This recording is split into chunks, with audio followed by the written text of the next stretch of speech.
Hello મિત્રો, સવારમાં તમને બધાને પહેલાં જય સ્વામિનારાયણ, જય માતાજી, જય શ્રી કૃષ્ણ. કેમ છો? બધા મજામાં જ હશો. આઈ થિંક તો મારા વ્લોગ જતો એ બધા મજામાં જ હશે.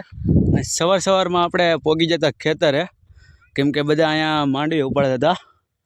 અને આજે હું કાલે બપોરે આવી જતો, બપોરે 11 વાગે હું પોગી જતો ગામડે. અને કેટલા દિવસ પછી આપણે પાછા યુટ્યુબમાં મળ્યા છીએ, ધ રિયલ દુલામાં. તો ધ રિયલ દુલાને સબસ્ક્રાઈબ કરવાનું ભૂલતા નહીં, અને બાજુમાં ઘંટડી આપેલી હોય એ તો દબાઈ જ દેજો, એટલે તમને ખબર પડે આગળ નેક્સ્ટ વ્લોગ કઈ આવવાનો છે. આજે તો હું તમને બતાવી દઈ કે અમારા ખેતરની માંડવી કેવી છે. માંડવી ઉપાડે છે, અહીંયા તો જે ઉપાડી નથી. અને ખેતરમાં હાળું બહુ જાજુ ખડ દેખાય છે. આમ જવો ને જ્યાં જવો ને ત્યાં ખડ જ દેખાય છે. જાવું ફૂલડા જેવું જવો, એટલે જ્યાં જવો આમ ખેતરમાં ખડ જ દેખાય છે, ધોળું જ દેખાય છે. અને આ છે અમારા પ્રાગજી દાદાનું ખેતર, જ્યાં હાલ માંડવી બધા ઉપાડે છે. આ પૂરું થઈ જાય એટલે અહીંયા ઉપર અમારા ખેતરમાં આવશે. એની આગળ જે છે એ છે ગોવિંદ દાદાનું, અને આ બાજુ છે એ થોડુંક પ્રાગજી દાદાનું છે. એ પ્રમાણે ધીરે ધીરે માંડવી બધા ઉપાડ્યું. અને ઓલો આપણો લીમડો છે, તમે તો જોયો જ નહીં હોય, અને જોયો હોય તો કોમેન્ટ કરી દેજો કે હા એ લીમડો છે. અને આને શું કહેવાય એ જરીક કોમેન્ટ કરી દેજો, મને તો ખબર નથી. હું કેટલા વર્ષોથી હું ગામડે આવું છું તોય મને નથી ખબર. અને એક આ ખડને શું કહેવાય એ કોમેન્ટ જરાક કરી દેજો, એનું મને નથી ખબર. અને એક કોંગ્રેસ્યુ ખડ આવે, કોંગ્રેસ્યુ ખડ લગભગ તો આને જ કહેવાય એવું જ મને લાગે છે. કેમ કે સુરત મારા કાકીને એને જોતું હતું, એટલે એકવાર અમે લેવા આવ્યા હતા, એટલે તે ખબર પડી કે આને કોંગ્રેસ્યુ ખડ કહેવાય. અને અમારું ખેતર છે જંગલની વચ્ચે આમ જોઈ દો, ઓલો ટેકરો દેખાય ને, ઓલો ટેકરો એ છે એક પ્રકારનું જંગલ, અને ફરતી કોઈ જંગલ છે. અને આ જે તાર છે એ ઝટકા શોટના છે. અને આજે તો મારી શરૂઆત સવારની આમ જોઈ તો ઘરેથી જ હતી, પણ ખેતરથી આપણે કરી. અને કેટલા દિવસ પછી પાછા આપણે યુટ્યુબમાં કમબેક કર્યું છે. તો ક્યાંય ભાગી નહીં જતા, રહેજો યુટ્યુબમાં, વ્લોગમાં રહેજો, વ્લોગ જોવાની મજા આવશે. કેમ કે હવે હાચી મોસમ આવી ગઈ છે, એટલે તમને વધારે મજા આવશે. કેમ કે તમને ખબર છે કે મોસમમાં માંડવી હોય એટલે થ્રેસર હાલતું હોય, એટલે વધારે મજા આવે. હવે દાદા તો ગયા છે આમ ખૂણામાં ધીરે ધીરે, આપણે આટો મારીએ કેવું છે હું નહીં, એટલે ખબર પડે. આ તો કાલે લગભગ આવ્યા એટલે એવું લાગે શેઢા મોસમ લઈ લીધી હોય એવું.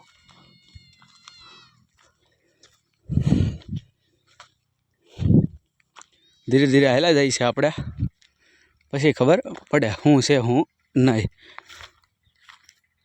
વ્લોગમાં બનાવી લેજો, મજા જ આવશે આગળ. કેમ કે આજે ખેતરે રહેવાનું છે, કેટલા વાગે ઘરે જાય કંઈ ખબર નહીં. અને ઘરે પણ ખબર નથી કે હું જમવાનું છે, એટલે ઘરે જઈને ખબર પડે.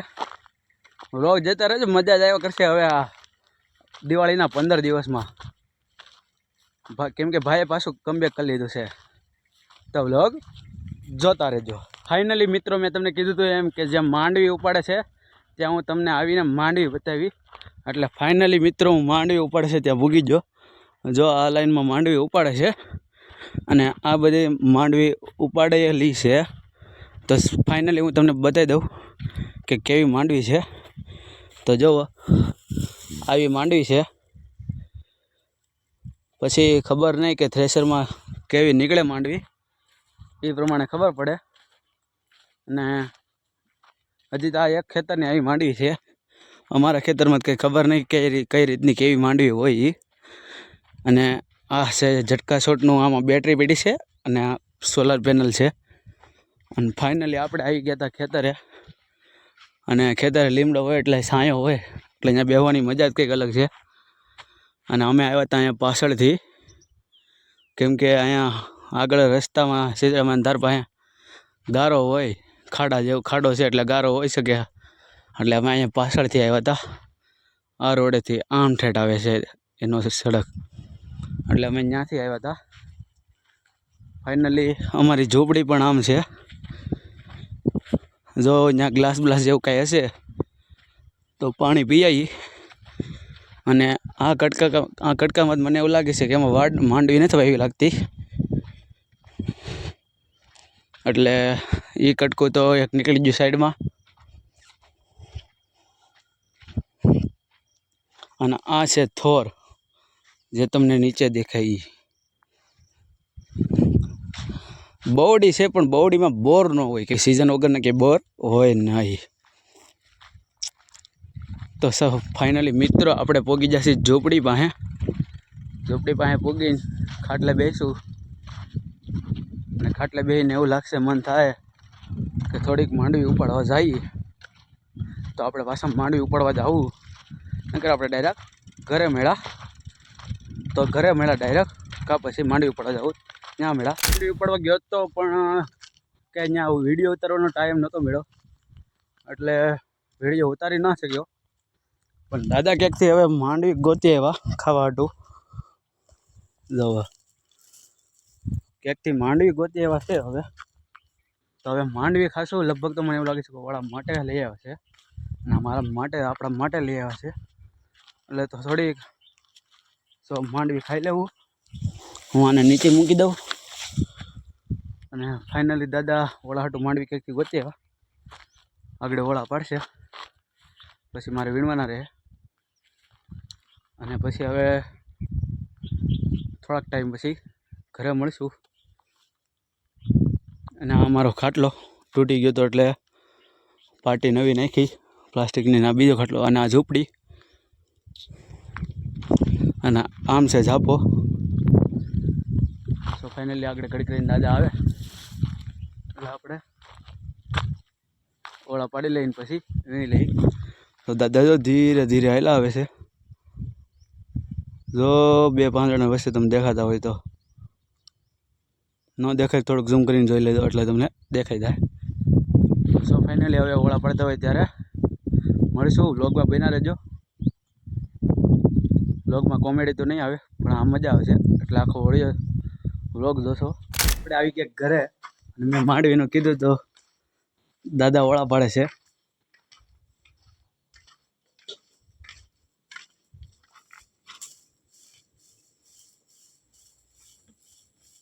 એનથી હું એ અંદર જાય હે.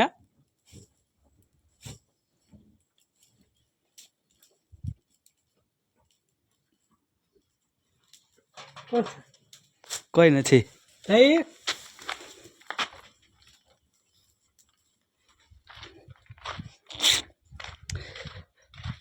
બા અંદર પાટી હરકી કરે છે ખાટલાની. બા બપોરે શું છે જમવામાં? એટલે એનું શાક બનાવવાનું. ભીંડાનું તમે ભારે કરી. ભીંડો પણ ના, એ નથી ખાવા અત્યારે.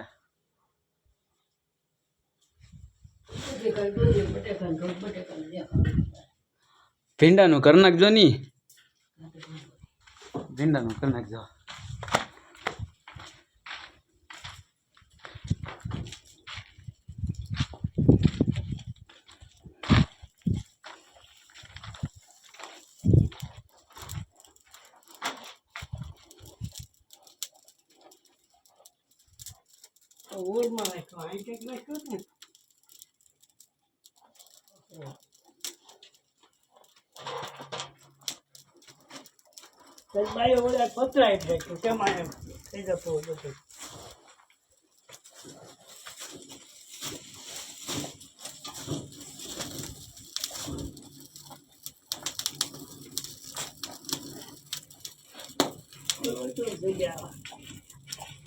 તો હાલો હવે ઓળા શેકાઈ જાય પછી મેળાને. સો ફાઇનલી મિત્રો ઓળા તો ક્યારના પડી ગયા, અને ઓળા પાડીને પછી તગારામાં વીણની હતા. અને અત્યારે બપોર થઈ ગયું છે, એટલે બહાર રાંધે છે રહોડામાં. ભીંડાનું શાક અને રોટલી છે. ભીંડાનું શાક થઈ ગયું છે, અને રોટલી બહાર રોટલી બનાવે છે. અને આ અરીસો છે, પણ એનું કારણ એક છે ઢાંકવાનું. કાંઈ અમારે ચકલા બહુ હોય ને, ચકલા હાડીના અરીસો ભળે ને એટલે અરીસા હારે રમવા આવે. એ તો આગળ કંઈક અહીંયા બોલતું હતું, આમ કંઈક બહાર બોલે એવું લાગે છે. એટલે અરીસો ભળીને છે ને ચાંચું મારવા આવે, એની મજા આવે. અને છેલ્લે આપણે આજના દિવસનો એક સુવિચાર સાંભળતા જઈએ. આજનો સુવિચાર એમ છે કે જીવનની મુશ્કેલીઓ બાબતે ક્યારેય ફરિયાદ કરવી નહીં, જીવનની મુશ્કેલીઓ બાબતે ક્યારેય ફરિયાદ કરવી નહીં, કારણ કે દિગ્દર્શક ઈશ્વર હંમેશા શ્રેષ્ઠ અભિનેતાઓને જ મુશ્કેલ ભૂમિકા આપતા હોય છે. તો આજનો સુવિચાર એક નંબર બહુ જ મસ્ત હતો. તો ડેઈલી આવા સુવિચાર આવતા રહેશે અને તમે સાંભળતા રહેજો. અને આજનો વ્લોગ અહીંયા સુધી. અને મોબાઈલમાં એક ફીચર્સ નથી આપતા જે લેપટોપમાં આપે છે, કેમ કે લેપટોપનું ફીચર છે. લેપટોપમાંથી જો આપણે વ્લોગ અપલોડ કરીએ ને તો આપણે બીજો વ્લોગ સજેસ્ટ કરી શકીએ, જે મોબાઈલમાંથી નથી આપતા. અને હું મોબાઈલમાંથી વ્લોગ મૂકું છું. એટલે એ વ્લોગ એવો છે કે અમે ખેતરે થ્રેશર શરૂ કર્યું હતું, થ્રેશર હાંકતા હતા, એ વ્લોગ છે. એટલે એની લિંક હું તમને ડિસ્ક્રિપ્શનમાં મૂકી દઈ, એટલે તમે એ વ્લોગ જોઈ લેજો, મજા આવશે. અને થ્રેશર ના જોયું હોય તો જોઈ લેજો. અને વ્લોગ કેવો લાગ્યો એવડો એ કોમેન્ટ કરી દેજો. અને આ વ્લોગ જોવાનું ચૂકતા નહીં. અને આજનો વ્લોગ આપણે અહીંયા સુધી રાખીએ છીએ. અને અમારે બપોર કેળે આરામ કરી પછી બીજું કામ છે, ઇન્સ્ટાગ્રામમાં રીલ્સ બનાવી છે, એ પણ શૂટ કરવી છે. એટલે ઇન્સ્ટાગ્રામમાં પણ મળશું. તો ફાઇનલી આજનો વ્લોગ અહીંયા સુધી. ચેનલને સબસ્ક્રાઈબ ના કરી હોય તો સબસ્ક્રાઈબ કરી દેજો. અને વ્લોગ જોવાનું ચૂકતા નહીં. વ્લોગને લાઇક, કોમેન્ટ અને જેમ બને એમ શેર વધારે કરી દેજો, એટલે મને પણ વધારે મજા આવે. એટલે કાલે આપણે મળ્યા. Tata bye bye, C you. કાલના નેક્સ્ટ વ્લોગમાં પાછા મળી જાજો.